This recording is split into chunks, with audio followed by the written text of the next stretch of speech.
الله. استغفر الله العظيم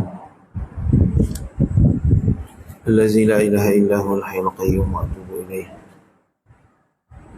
اللهم أنت ربي لا إله إلا أنت خلقتني وأنا عبدك وأنا على عهدك ووعدك ما استطعت.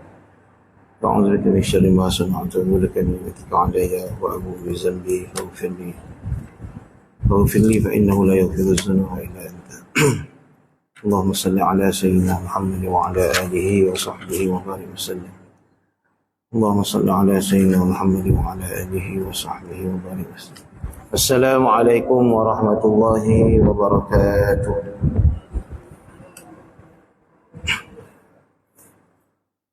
وإلى حضرة النبي المصطفى رسول الله صلى الله عليه وسلم،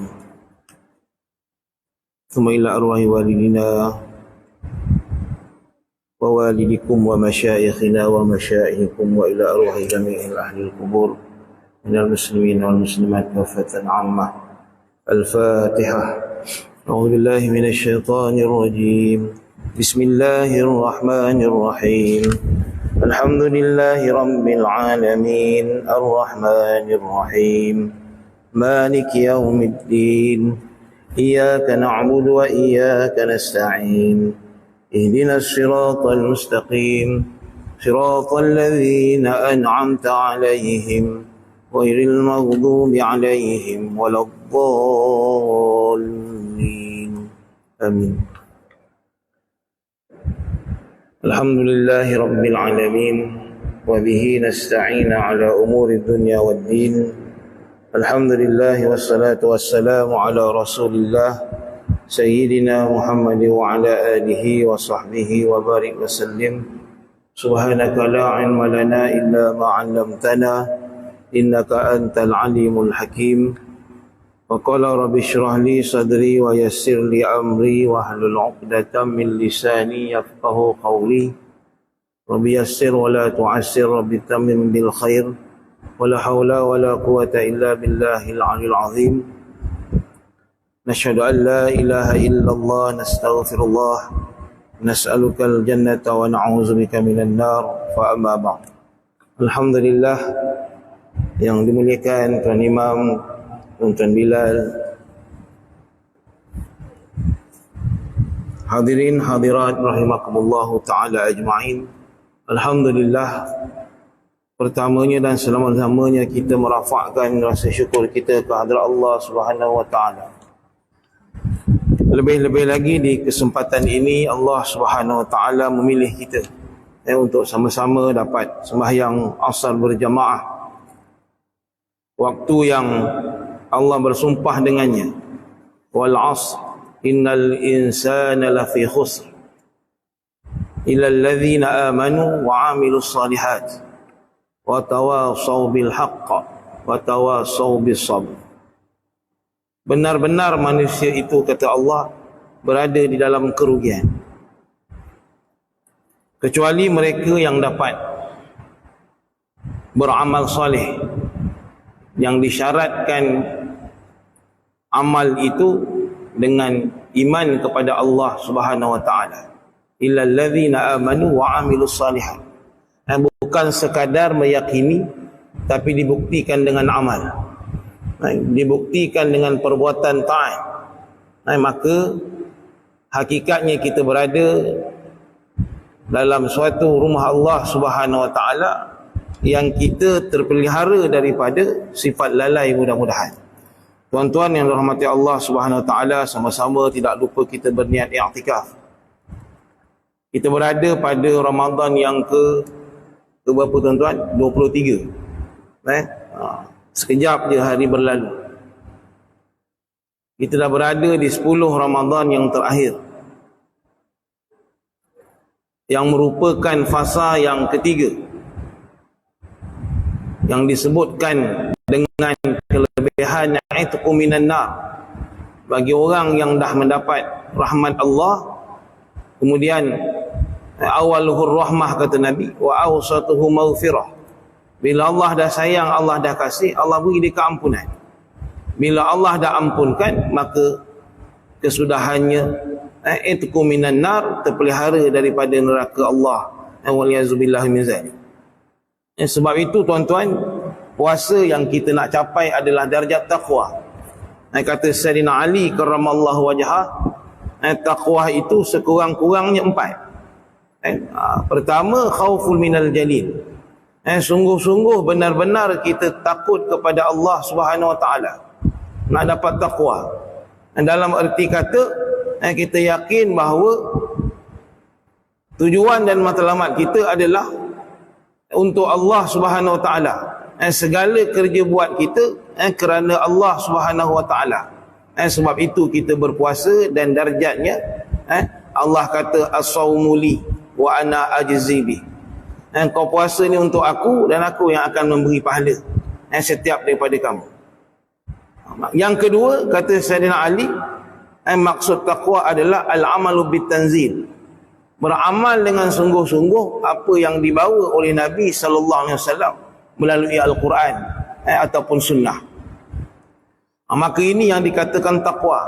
Yang kita nak bina bukan sahaja dalam bulan Ramadan ni kita beramal sungguh-sungguh. Lebih-lebih lagi dalam 10 Ramadan yang terakhir ni. Tapi bila taqwa yang kita capai, maka kita dapat beramal dengan apa yang Nabi sallallahu alaihi wasallam suruh sampailah keluar daripada Ramadan. Nak tengok berjaya tak berjayanya seseorang selepas mana dia keluar daripada Ramadan. Kita tengok bagaimana diri kita dengan solat berjamaah. Benda yang paling simple sebenarnya, tapi jadi berat bagi orang yang Allah tak beri dia petunjuk dan hidayah. Walaupun dekat dengan rumah Allah, tapi kalau Allah tak pilih, tu Allah bila nakkan seorang tu jadi baik, maka Allah mudahkan dia buat perkara baik. La haula wala quwata illa billahil aliyil azim. Ketiga, kata Sayyidina Ali, maksud taqwa ni ridha bil qalil. Ridha dengan yang sedikit. Sebab apa? Ada orang yang bila mana dia tak redha dengan yang sedikit, hilang sifat syukur daripada Allah Subhanahu wa taala. Timbul rasa tak puas hati. Sedangkan Nabi ajar kita bersifat dengan sifat qanaah. Orang yang rasa cukup dengan apa yang Allah beri, maka ada sifat qanaah dalam diri dia. Rasa cukup dengan apa yang Allah beri, maka orang ni ada sifat taqwa dalam diri dia. Kalau tak, sebaliknya timbullah sifat tak bersyukur, sifat tamak, mementingkan dunia lebih daripada akhirat. Dan satu lagi kata Sayyidina Ali, maksud taqwa adalah isti'dad liyaumir rahil. 4 perkara. Isti'dad liyaumir rahil ni apa? Bersedia untuk mengembara ke alam kematian. Sedia nak mati. Ini makna taqwa. Maknanya apa? Kita mempersediakan diri kita dengan amal soleh. Sebab itu petang ini saya berkongsi dengan tuan-tuan satu hadis qudsi yang mana Allah Subhanahu wa taala berfirman. Kita baca hadis dia. Ya bani Adam, if'alil khaira fa innahu miftahul jannah wa yaqulu ilaiha. Wajtanibis syarra fa innahu miftahun nar wa yaqulu ilaiha. Ya bani Adam, i'lam anna alladhi tabnihi lil kharab wa anna umraka lil kharab wa jasadaka lit turab wa ma jama'atahu lil warasah fan na'imu li ghairik wal hisabu 'alaik wal iqabu laka wan nadamu was sahibu laka fil qabri al amal. Kita tengok sebahagian dulu. Allah Subhanahu wa taala berfirman dalam hadis qudsi. Hadis qudsi ni merupakan maksudnya dari Allah yang dilafazkan oleh Nabi. Dibeza dengan Quran. Quran ni lafaz daripada Allah, maksudnya pun datang dari Allah. Sebab itu hadis qudsi ni bukan Al-Quran. Cuma Nabi melafazkan apa yang disampaikan Allah kepada Nabi. Apa kata Allah? Wahai anak Adam. Kita ni semua. Termasuklah bila Allah sebut wahai anak Adam ni, semua orang yang tidak beriman pun termasuk. Maknanya tanggungjawab kita menyampaikan dakwah. Dalam Quran kita baca ayat ya ayyuhallazina amanu, wahai orang-orang yang telah beriman. Ya ayyuhan nas, wahai manusia. Maknanya 7 khitab ayat itu berbeza-beza. Bila Allah sebut wahai orang-orang yang beriman, kitalah Allah respon kepada kita lah orang-orang beriman untuk melaksanakan perintah Allah. Dalam hadis ini Allah kata, wahai semua anak Adam, if'alil khair, buatlah perkara baik, fa innahu miftahul jannah, sesungguhnya kebaikan itu akan jadi anak kunci syurga, kata Allah. Wa yaqudu ilaiha, ataupun kebaikan-kebaikan yang kamu buat itu akan menarik kamu kepada syurga Allah Subhanahu wa taala. Tuan-tuan, baik buruk ni bukan ikut nafsu kita, bukan ikut akal kita. Orang beriman ini baik buruk perkiraan dosa pahala ni adalah mengikut kacamata agama. Kadang kalau ikut akal hancur manusia, apatah lagi ikut nafsu. Tengok bazar makanan dekat bazar Ramadan, semua seronok, semua kita nak, semua sedap. Tak ada satu pun yang kita tak fikir benda tu tak sedap, benda tak baik untuk kesihatan. Saya baru ni di taklimat masuk bazar juga, tuan-tuan. Di taklimat oleh Pegawai Kesihatan tu, kata ada kes yang meninggal dekat Melaka dulu, budak. Puncanya daripada telur je, dia kata. Telur yang lama. Nak murah, orang niaga. Niaga ni benda yang Rasulullah buat, dan Nabi sebut dalam hadis, at-tajirul amin ma'yal fil jannah, peniaga yang amanah akan bersama-sama aku dalam syurga. Sebab tu arwah ayah saya mengajar, dia ajar anak-anak dia berniaga. Kau buat kerja Nabi, kau ngajar budak-budak kat sekolah dalam masa yang sama berniaga. Ni amalan yang Rasulullah buat, benda sunnah. Balik pada cerita tadi, ada amal-amal baik, kita tahu amal baik ni ikut kacamata agama. Itu tak sama. Kadang orang cakap orang bukan Islam pun nak baik. Orang Islam pun nak kebaikan. Dia kata semua agama sama. Kalau mulut orang Islam yang keluar benda macam ini, boleh batal iman dia. Kena faham. Sebab apa? Dia bercakap menggunakan akal.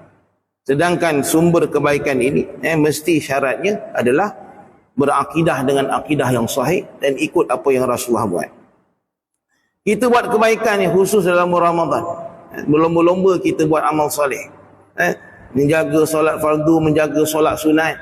Kita orang yang diberikan Allah kefahaman agama, mudah-mudahan duduk dalam majlis ilmu rajin. Maka kita bersungguh buat amal, dan kita jaga amal kita supaya tak batal dia punya pahala dia. Kan beza kalau orang beramal tapi dekat akhirat besok Allah nampakkan pahala dia sekali dia pandang, sekali lagi pandang tak ada dah. Sebab apa? Dia beramal tapi ada pada hati dia sifat hasad, ada hati dia sifat riak, maka hilang apa yang dilakukan dekat dunia, maka Allah tak akan kira lagi dekat akhirat. Dan kita tak tahu mana amal-amal baik kita ni Allah kira yang memungkinkan jadi asbab untuk kita dapat pahala, dan jadi asbab untuk kita dapat syurga Allah Subhanahu wa taala. Sebab itu kita biasa dengar hadis, Nabi kata ad-dalu 'alal khair kafa'ilihi. Orang yang menunjukkan kepada kebaikan, maka dia sama dapat pahala seperti mana orang yang buat. Nampak? Sebab tu dia sebut, Allah kata apa? Buatlah kebaikan seberapa banyak kebaikan yang kamu buat. Kerana apa? Kebaikan itu akan menjadi miftah. Miftah ni anak kunci kepada syurga Allah. Dan ada juga kebaikan yang menarik kita. Ni kebaikan-kebaikan tak langsung yang kita buat. Sebab tu kita kena faham. Kita tak buat tapi orang lain buat. Kita galakkan orang buat, kita tak mampu nak buat. Tapi jangan abai terus. Maka amal-amal ni mungkin. Contoh tuan-tuan macam orang yang bersedekah bulan Ramadan ni. Dia mungkin beramal tak banyak. Nak bangun malam, tak dapat nak qiyamul lail, tahajud, solat tasbih. Tapi kelebihan Allah beri dia sudut harta. Maka dia berinfak, bersedekah, jamu orang makan.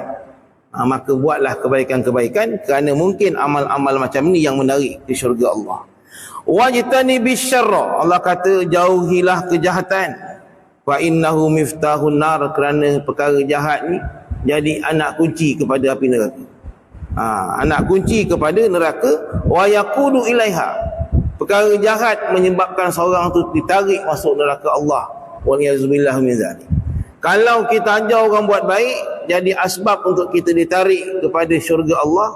Begitu juga kalau kita jadi contoh ataupun menyuruh ataupun redha dengan kejahatan, kita biarkan tak ada amal ma'ruf nahi munkar, jadi asbab untuk kita ditarik kepada neraka Allah, wal iazubillah min dzalik. Itu Nabi ingatkan, kullukum ra'in wa kullukum mas'ulun an ra'iyati. Setiap kamu adalah pemimpin, pengembala, ra'in, penjaga, maka kamu akan dipertanggungjawabkan dengan apa yang kamu jaga.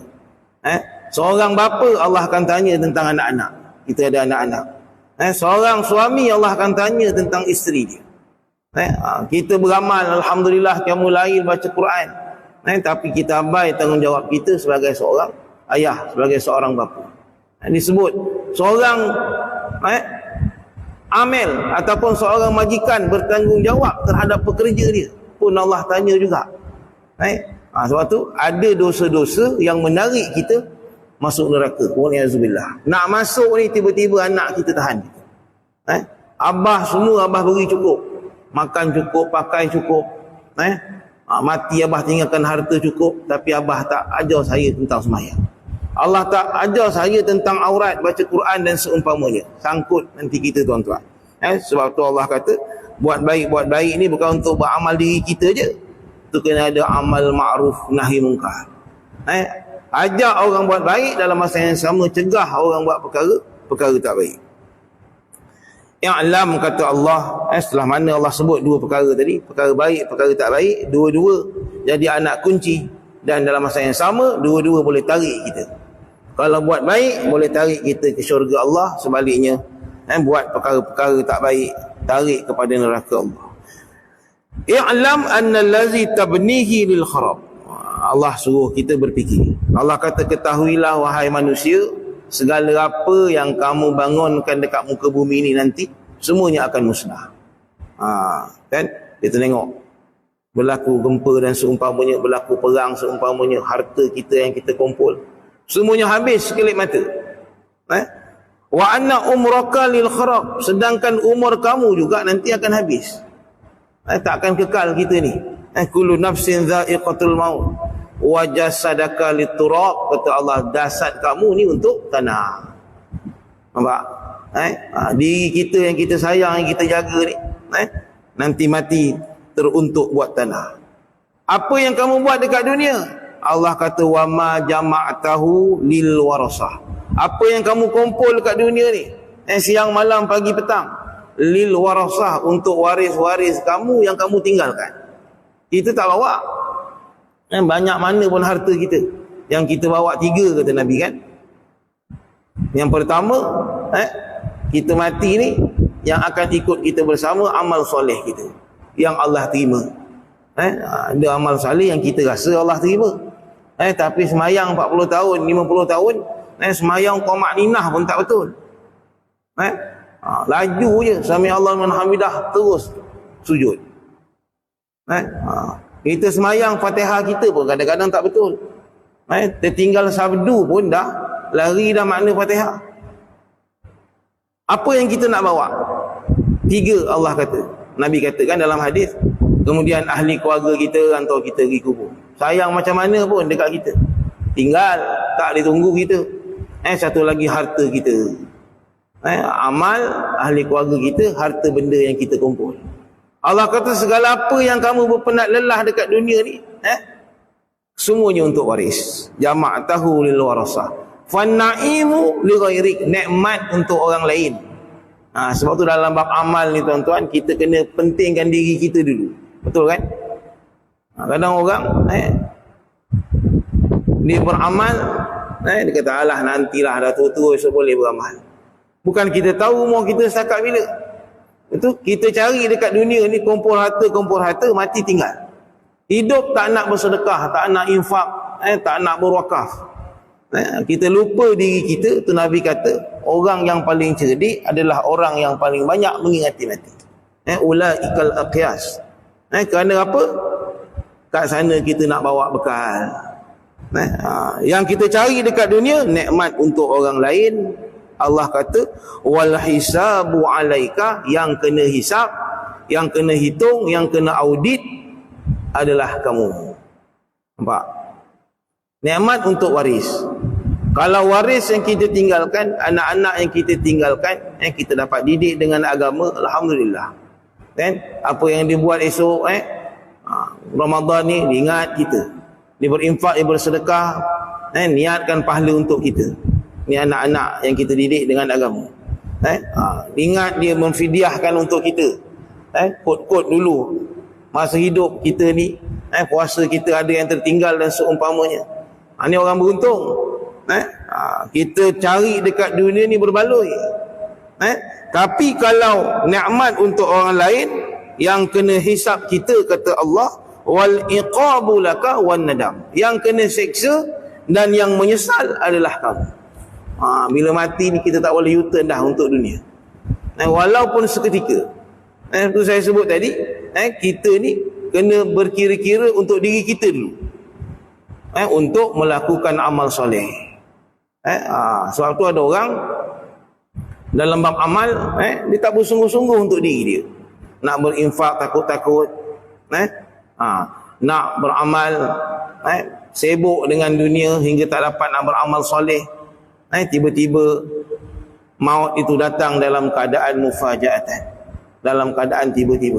Ini akhir zaman ramai, Nabi sebut pun dalam hadis, orang yang mati dalam keadaan tiba-tiba. Ada orang berkira-kira terhadap dunia, akhirat sepatutnya lebih lagi dia kena berkira-kira. Wasahibu laka fil qabri al-amal. Apa Allah sebut? Yang menjadi pembantu kepada kamu dalam kubur adalah amal soleh. Kita dalam bulan Ramadan ni, kita sungguh-sungguh nak melakukan amal. Amal sunat ganjaran seperti amal wajib. Amal wajib yang kita buat seumpama 70 kali ganda Allah bagi dia punya pahala. Kerana apa? Kita yakin besok kita mati. Yang bantu kita adalah amal soleh yang kita buat yang Allah terima. Ataupun kita ada sedekah jariah kita, ataupun kita tinggalkan anak-anak soleh yang mendoakan kita. Ini selamat kita. Kerana apa? Yang bantu kita adalah amal Quran yang kita baca, yang terutamanya Al-Quran, tuan-tuan, yang kita baca waktu subuh, waktu sebelum subuh ni, dapatkan baca Al-Quran. Dalam Quran Allah sebut kana masyhuda, dia akan menjadi saksi dan benteng kita nanti masa kita seorang-seorang dalam kubur. Quran yang mana? Dibacakan waktu fajar, waktu sebelum subuh tadi, dapatkan baca Al-Quran. Itu waktu yang antara waktu yang paling afdal untuk kita baca Al-Quran. Apatah lagi kita 10 malam yang akhir ni.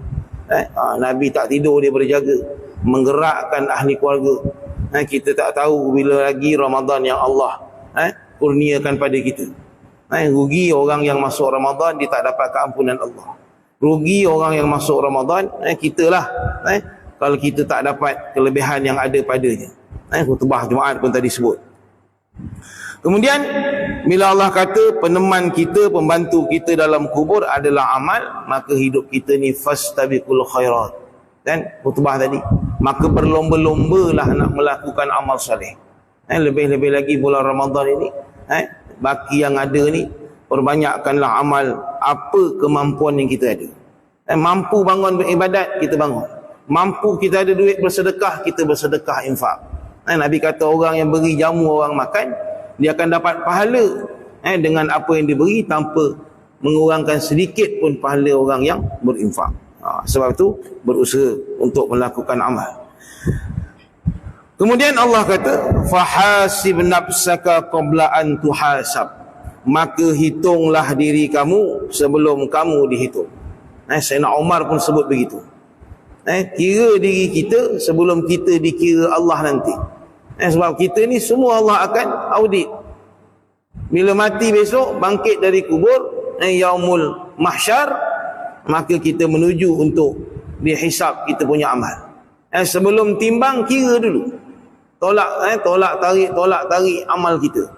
Sebab tu dalam hidup kita, kita jaga hubungan kita dengan Allah dan juga hubungan kita dengan manusia. Tak cukup hubungan kita dengan Allah semata-mata. Hakikatnya bila kita berhubung baik dengan manusia, itulah hubungan dengan Allah. Tuan-tuan tengok hadis Nisfu Sya'ban kan, Nabi kata Allah mengampunkan, Allah turun ke langit dunia, Allah mengampunkan semua mereka yang Allah nak, kecuali mereka yang syirik dan musyahid. Syirik ni hubungan dengan Allah, kan? Jangan sampai mensyirikkan Allah, Allah takkan ampunkan. Yang kedua, orang yang berbalah sesama manusia. Tengok, dalam masa yang sama hubungan dengan Allah, dalam masa yang sama hubungan dengan manusia pun kita kena jaga. Sebab dua-dua jadi sebab orang boleh masuk syurga, dua-dua jadi sebab seorang boleh jadi ahli neraka. Sebab tu Allah kata, hitunglah diri kamu, makna kata hubungan kita dengan Allah, sembahyang kita, puasa kita, zakat kita, halal haram kita, semua kena ambil kira. Dan juga hubungan kita sesama manusia. Sebab tu dekat akhirat nanti Nabi kata, ada orang yang muflis, kan? Tak ada harta dia dekat dunia orang semayang, bukan orang tak semayang, orang puasa. Tapi habis pahala dia. Buat zalim dekat orang dekat dunia. Orang tuntut, ustaz kau kuliah dekat Mesir Jawa, kau pijak selipar aku masa nak balik. Rupanya orang tuntut sebab dekat sana semua nak kumpul pahala. Kita ada, kita bagi. Buat zalim ke orang lagi, habis pahala kita. Buat zalim ni bukan kita pukul orang semata-mata, kita mengabaikan tanggungjawab. Sebagai pemimpin, abaikan tanggungjawab terhadap rakyat. Buat zalim ke rakyat. Sebagai seorang ayah, abaikan tanggungjawab terhadap anak-anak. Buat zalim terhadap anak-anak. Ketua dalam masyarakat, ketua kampung, penghulu dan seumpamanya, abai tanggungjawab yang sepatutnya. Buat zalim kepada orang bawah. Umum ni saya sebut untuk peringatan diri kita sendiri. Maka habis harta, habis pahala kita. Harta dah tak ada cerita dah, harta dekat dunia.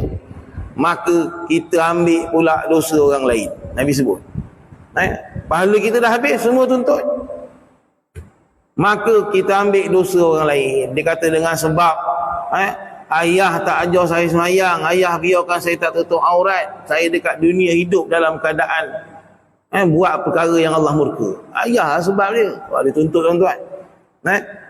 Maka hari ni jadi asbab. Memang seorang tak tanggung dosa orang lain, tapi bila Nabi sebut setiap kamu bertanggungjawab, mas'ulun an ra'iyati, bertanggungjawab atas orang yang di bawahnya. Dan baca surah Al-Ahzab ke apa, bagaimana dialog antara pemimpin dengan orang yang dipimpin. Bila mana dekat akhirat nanti mereka saling tuntut menuntut. Orang yang dipimpin cakap, kami jadi macam ini disebabkan kamu. Pemimpin-pemimpin diakan kami dalam keadaan terlibat dengan benda haram dan seumpamanya, berleluasa, alung apa semua contoh, perkara-perkara haram, rakyat terjebak dengan benda-benda haram, benda-benda dosa. Maka apa kata pemimpin? Dia kata, kamu ikut aku kenapa? Maksud kata mudah macam tu. Sedangkan kamu tahu benda tu tak betul. Sebab tu tanggungjawab amar ma'ruf nahi mungkar kena disampaikan. Lama-lama disebut dalam Quran, akhir dua-dua senyap, tak boleh buat apa. Maka jawablah di akhirat. Bila dalam keadaan macam tu, tak ada gunanya tuding-menuding. Sebab itu kita orang yang belajar, ahli ilmu, kena beramal dengan ilmu, kena jelas mana yang hak, mana yang batil, mana yang dosa, mana yang pahala, mana yang bawa kita pada Allah dan bawa kita kepada neraka. Maka Allah kata yang pertama apa? Maka hisablah diri kamu sebelum kamu dihisab. Sampailah akhirnya ditimbang amal kita dan Allah terima sebagai amal soleh. Banyakkan zikir, khafifatani fil lisan, Nabi kata ringan pada lidah, tapi berat pada timbangan. Subhanallahil azim, subhanallah wa bihamdi.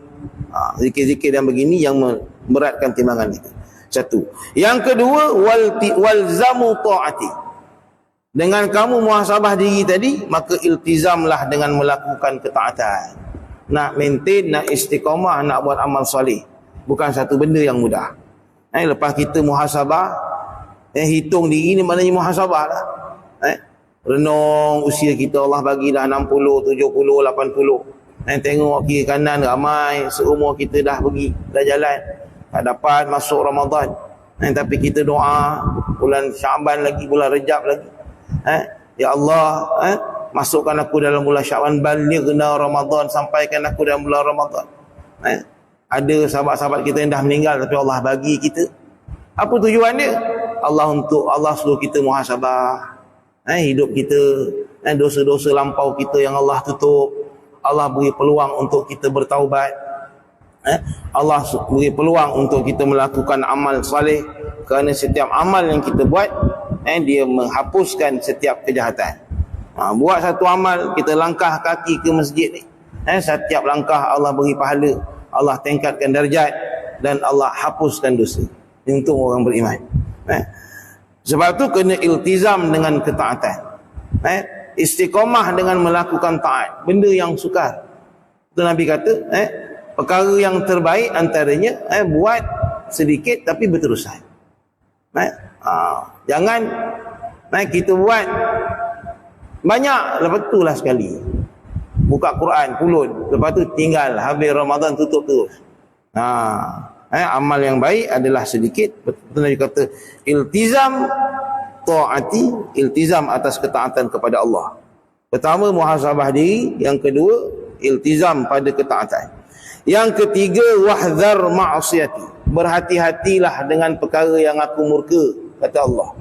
Wahdzar ma'siyati, berhati-hatilah dengan perkara yang mendatangkan dosa, sama ada dengan Allah ataupun hamlum minan nas, hubungan dengan manusia. Dosa pahala ni nak tahu, orang belajar tu kena belajar duduk dalam majlis ilmu. Sebab benda halal haram ni ada tengah-tengahnya benda yang syubhat. Nabi sebut dalam hadis, al halalu bayyinun wal haramu bayyinun wa bainahuma umur mushtabihat. Ni yang halal yang jelas pun orang langgar. Yang haram yang jelas pun orang langgar. Yang halal disuruh pun orang tak buat. Jangan nak kata benda yang syubhat. Sebab tu bukan mudah. Tu sabar, Nabi sebut dalam satu hadis, Nabi kata sabar ni ada 3 kan. Pertama, sabar dalam melaksanakan ketaatan. Bukan senang ni kalau rumah jauh, jalan kaki panas-panas nak sampai masjid. Kalau tak Allah pilih tak sampai kita. Nak start motor tak hidup pula kan. Rumah bukan jauh dengan surau, jalan panas-panas. Kalau fikir malas, penat panas ni macam ini kan. Tapi orang yang Allah pilih, maka Allah mudahkan dia nak melakukan kebaikan.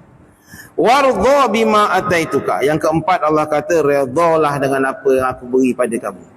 Sebab tu kata Sayyidina Ali pun tadi, antara tanda takwa redha bil qalil, redha dengan yang sedikit. Dalam arti kata menambah kesyukuran. Wakum minasyakirin, jadilah kamu hamba-hamba yang bersyukur. Apa dia tadi? 4. Pertama, selalu muhasabah diri. Renungkan amal kita, dosa kita, taubat. Banyakkan baca Sayyidul Istighfar. 4 amalan tuan-tuan sekurang-kurangnya menarik kita dalam syurga Allah. Yang pertama, jangan tinggal Sayyidul Istighfar setiap pagi dan petang. Allahumma, penghulu istighfar kan. Allahumma anta rabbi la ilaha illa anta khalaqtani. Sampai habis. Istighfar ada, tapi penghulu istighfar. Yang kedua, setiap pagi raditu billahi rabba wa bil islami dina, pagi dengan petang. Yang ketiga, Allahumma ajirna minan nar, yang kita baca tu. Waktu subuh dan waktu maghrib 7 kali. Dan yang keempat, setiap kali lepas sembahyang jangan miss ayatul kursi. Yang disebut dalam hadis. Orang yang membaca ayatul kursi setiap kali selepas solat, tiada penghalang antara dia dengan syurga kecuali kematian. Maknanya mati je Allah bagi dia syurga. Tapi dalam arti kata memahami tuntutan yang ada pada ayatul kursi. Dalam dia ada tuntutan akidah, dalam dia ada tuntutan ibadah. Yang kita buat, kita faham, maka Allah bagi syurga. Dan yang keempat, Allah kata redha dengan apa yang aku datangkan pada kamu. Ada orang Allah uji dia, ibadat dia boleh, apa dia boleh, tapi Allah uji dengan ujian. Akhirnya dia tak redha dengan Allah Subhanahu Wa Taala. Bila dapat 4 perkara tadi, selalu muhasabah diri, iltizam dengan ketaatan, berhati-hati dengan maksiat, redha dengan ujian Allah. Sebab Allah tak biarkan kita ni tanpa diuji, kan? Allah sebut dalam surah Al-Ankabut, ahasiban nas an yutraku ay yaqulu amanna wa hum la yuftanun. Allah kata, adakah kamu bersangka-sangka, berkira-kira, aku akan biarkan kamu orang beriman, ayyutraku ayyakulu amanna, kamu hanya bercakap kami beriman, wahum la yuftanun, aku tak uji kamu lagi. Allah uji kita dengan harta, Allah uji kita dengan wanita, tentu. Allah uji kita dengan keserukan dunia. Ini bentuk-bentuk ujian Allah. Tuan buka suratul Baqarah. Walanabluwannakum bisyai'im minal khawfi wal ju' wa naqsim minal amwal, hilangnya harta, wal anfus, kematian, was samarat, hilangnya tanam-tanaman. Ini bentuk-bentuk ujian Allah. Orang beriman, wa basyiris sabirin, berilah kabar gembira bagi orang yang bersabar bila berdepan dengan ujian. Bagaimana cara dia? Allazina idza asabatuhum musibah, bila Allah uji dia, qalu inna lillah, maknanya ujian Allah pada kita supaya kita balik pada Allah. Ajar kita untuk bersangka baik dengan Allah Subhanahu wa taala. Sikit lagi tuan.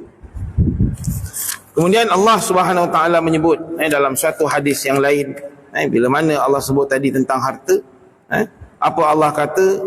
Wahai anak Adam, al-malu mali, segala apa harta yang kau cari semuanya milik aku. Apa milik kita? Tak ada milik kita. Buktinya apa? Bukan milik kita sebab anytime boleh hilang. Maka bukan milik kita. Wa anta abdi, dan diri kamu tu pun milik aku, kata Allah. Maka apa yang kita ada? Fama laka min mali illa ma akalta fa afnaita. Allah kata, apa yang bagi kamu daripada harta aku yang aku punya, yang kamu guna, ma akalta, apa yang kamu makan, itulah. Fa afnaita, itu pun nanti habis, tak kekal.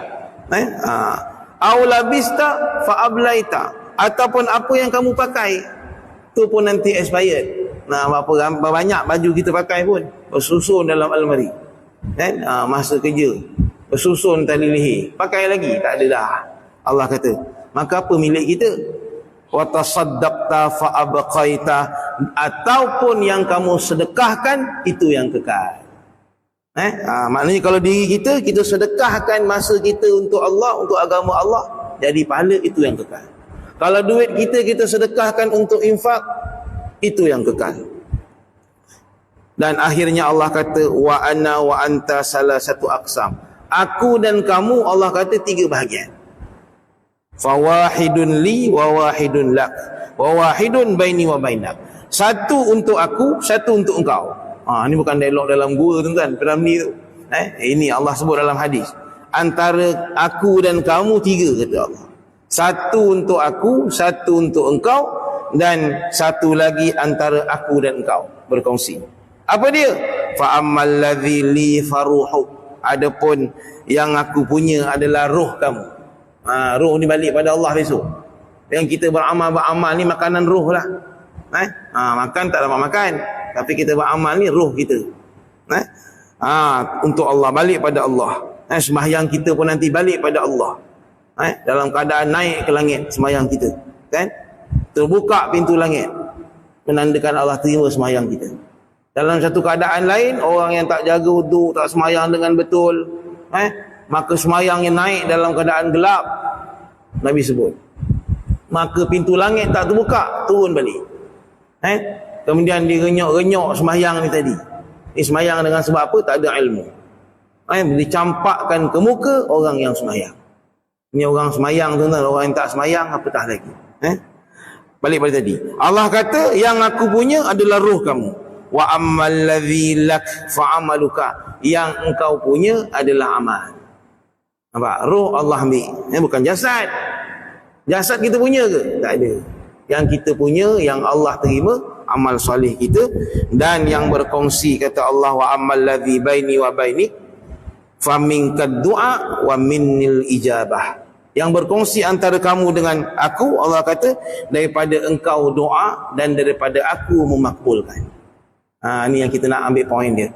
Maka di 10 Ramadan yang terakhir ini, perbanyaklah kita beramal untuk diri kita tadi. Ini hak kita yang kita nak bawa pada Allah. Amal yang ikhlas, amal yang sahih, bertepatan dengan apa yang Nabi bawa, yang kekal pahala dia. Ini yang kita nak bawa. Cara macam mana? Allah kata, famingkad du'a, minta dengan aku. Wa idza sa'alaka ibadi fa inni qarib, Allah kata, ujibu da'watad da'i idza da'ani falyastajibuni wal yu'minu bi la'allahum yarshudun. Daripada aku, kata Allah, memakbulkan. Ingat setiap Ramadan, waktu yang mustajabah untuk kita berdoa, ketika mana kita bersahur, ketika mana kita berbuka, Ketika mana hari Jumaat hari ni tuan-tuan, ada ulama sebut waktu wusta, waktu asar ni adalah waktu yang mustajab berdoa, apatah lagi Jumaat dalam bulan Ramadan. Mudah-mudahan sedikit perkongsian daripada saya mohon ampun dan maaf, ada kebaikan di sisi Allah, mudah-mudahan untuk kita kongsi bersama menjadi asbab untuk kita sebagai bukti di hadapan Allah Subhanahu Wa Taala, dan kita beriktikaf dan mendengar duduk di dalam majlis ilmu, mudah-mudahan memberi manfaat dan dapat kita beramal dengan amal soleh insya-Allah. Aqulu qouli hadza astaghfirullah li wa lakum. Wassalamualaikum warahmatullahi wabarakatuh. Bismillahirrahmanirrahim. Alhamdulillah wassalatu wassalamu ala Rasulillah sayyidina Muhammad wa ala alihi wa sahbihi wa barik wa sallim. Allahumma rabbana atina min ladunka rahmatan wa hayyi lana min amrina rasyada. Allahumma rabbana 'alaika tawakkalna wa ilaika anabna wa ilaikal masir. Rabbana ighfir lana dhunubana wa liwalidina warhamhuma kama rabbawna shighara. Allahumma inna nas'aluka ridhaka wal jannata wa na'udzubika min sakhatika wan nar.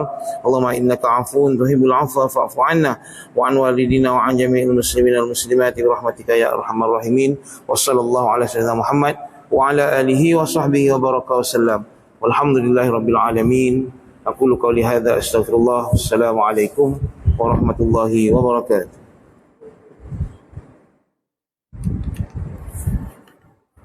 Ustaz cerita takwa yang halal.